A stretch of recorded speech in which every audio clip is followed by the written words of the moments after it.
மக்கள் பணிக்கு வருவதற்கு முன்னாலேயே எம்ஜிஆர் வந்து மக்களுக்கு நிறைய செய்திருக்காங்க. அதற்கு அடுத்தபடியா பெரிதா செய்தது வந்து விஜயகாந்த் சார் நிறைய செஞ்சிருக்காங்க.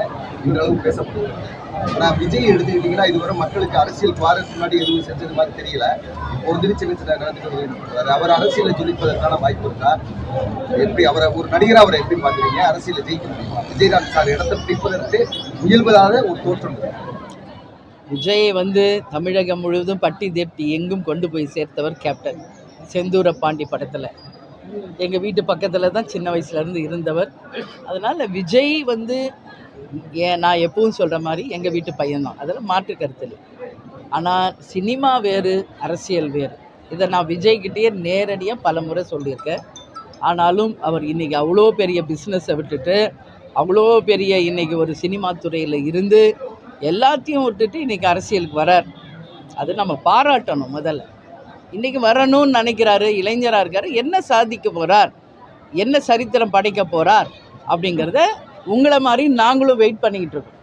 முதல்ல அவர் வந்து 4 ரூமில் உட்காந்து பேசுகிறத விட்டுட்டு பொது வேலைக்கு வரணும், மக்களை சந்திக்கணும், பத்திரிகையாளரை சந்திக்கணும், மக்கள் பிரச்சனையை கையில் எடுக்கணும்.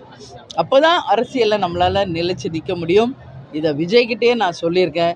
எனவே பொறுத்திருந்து பார்ப்போம் அவருடைய செயல்பாடு எப்படி இருக்கிறது. கேள்விப்படுத்திய தகவல் இல்லை இருந்தாலும் கூட கூட்டணி வந்து அமைகிற பட்சத்தில் 2024 விஜய் எந்த கூட்டணிக்கு வராரோ முதலமைச்சர் வேட்பாளராக இருந்தால் தான் வருவார் அப்படின்னு பேசப்படுது.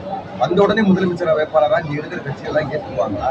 கூட்டணியில் நீங்கள் விஜய் கூட்டணிக்கான வாய்ப்பு இருக்கா? இல்லை, இது வந்து விஜய் வராரா, முதல்வர் வேட்பாளரை கேட்குறாரா, எந்த கூட்டணிக்கு வராரு, இது எதுவுமே நமக்கு தெரியாது. நீங்கள் அவர்கிட்ட தான் இதுக்கான பதில் கேட்கணும்.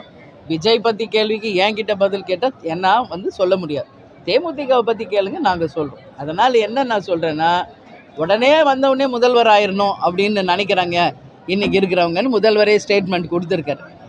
உதயா மட்டும் உடனே வந்தவுடனே துணை முதல்வர் ஆகலாமா அப்படின்னு மக்கள் கேள்வியை நான் கேட்குறேன்.